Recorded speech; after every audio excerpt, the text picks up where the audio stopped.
Welcome within.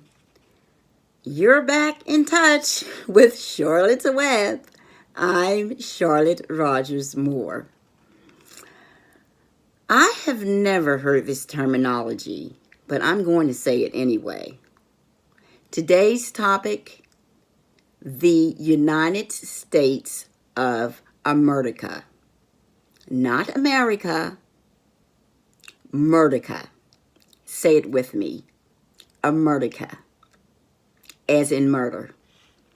This actually and ironically relates to my very first segment of Charlotte's Web when I discussed preservation of life. Today, I come to you on a somber note.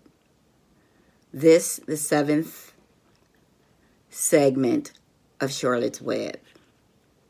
You may be familiar with this story, but it bears repeating. It's about a beautiful, innocent, and yet abbreviated life that was brutally and horrifically extinguished exactly 1 month ago today, on November 3rd. It pains me to say that this defenseless, innocent, and pure-hearted 4-year-old girl named Zaya Singleton, who lived in Philadelphia, Pennsylvania, which is the very place of my very own childhood. She was savagely abused, mutilated, and tortured throughout the years of her short lifespan here. This inflicted by a friend of her mother who was given custody rights temporarily via a notarized paper because the mother did not have the means to support Zaya on her own. A 911 caller was placed on October 30th about an erroneous report that Zaya had fallen out of a window. Once at the hospital, doctors discovered that the wounds were totally inconsistent with the fall. Doctors revealed that Zaya was missing her entire missing lips up to her nose, old and new cigarette burns, and larger burns, punctured and open wounds on her face, forehead, and scalp. And she also showed signs of malnourishment.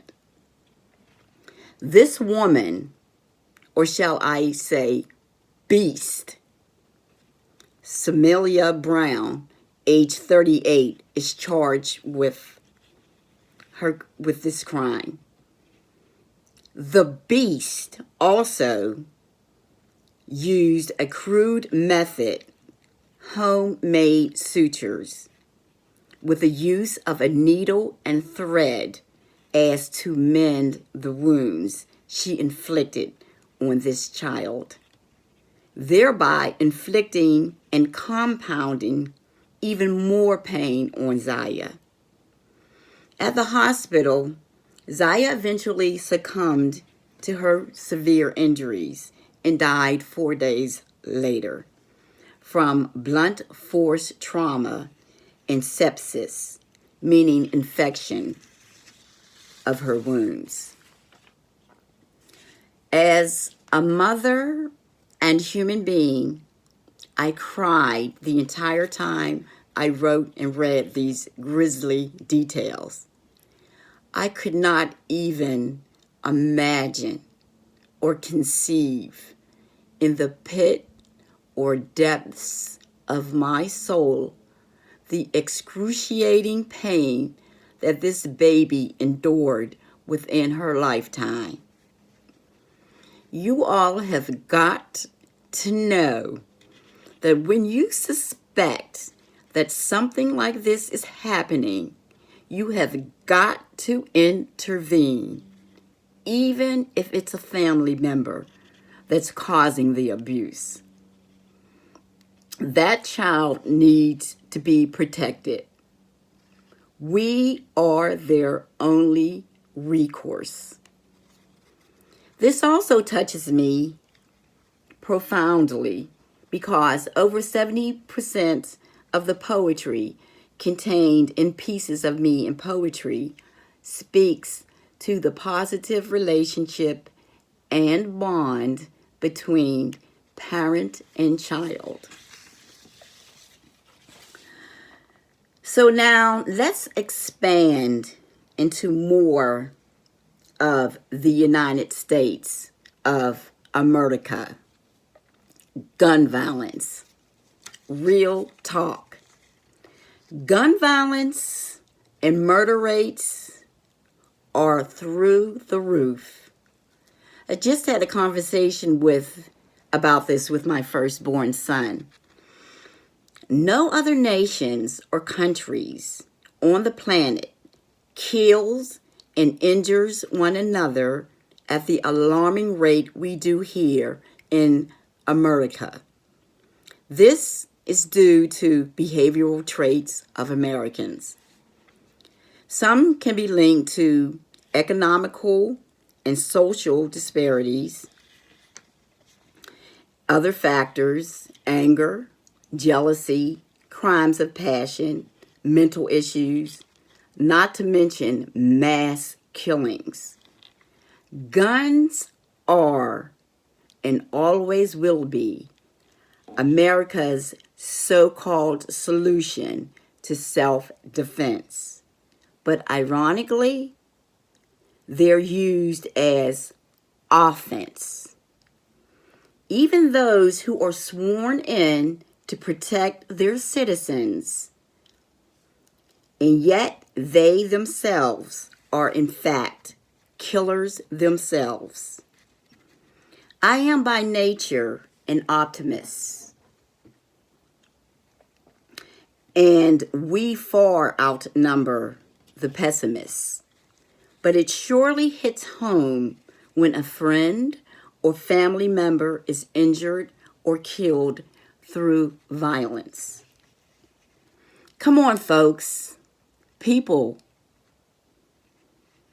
we have got to right the ship and navigate into the direction of being civilized. MLK, Martin Luther King, said it best: we must learn to live together or perish as fools. These two poems are dedicated to 4-year-old Miss Naya Singleton from Pieces of Me in Poetry.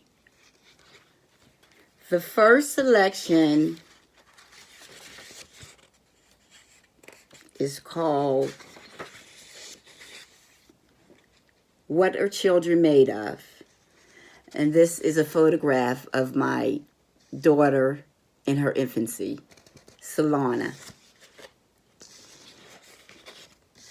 It begins as: the birth of a child marks a significant milestone in a person's life. It changes the me to us. What are children made of? A sprinkle of sweetness, a pinch of humor, a dash of innocence, but mainly love. The day they're born and take their first breath, we marvel our miniature miracles deep within our soul's depths. Then they climb the stairs of time, leaving their baby steps far, far behind. So treasure fleeting moments as this. Surely and sorely they'll sadly be missed. And the second poem for Miss Zaya is Key to My Heart. Here's the illustration along with the poem. And the prose begins as, there's no greater force, no greater bond than a one-on-one love affair with your child.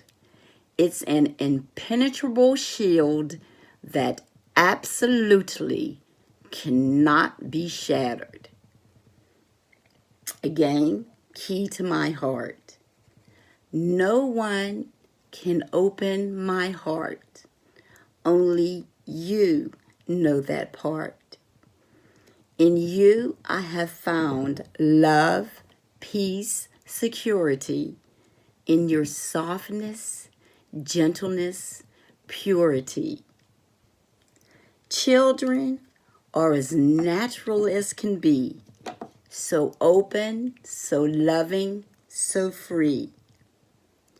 Anytime, anywhere, you hold my heart. Hold close the key when we're apart.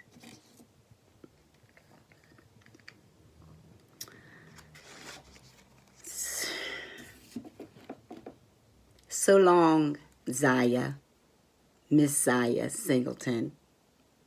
Peace and finally happiness to you. Viewers, I'll check you out on the rebound later.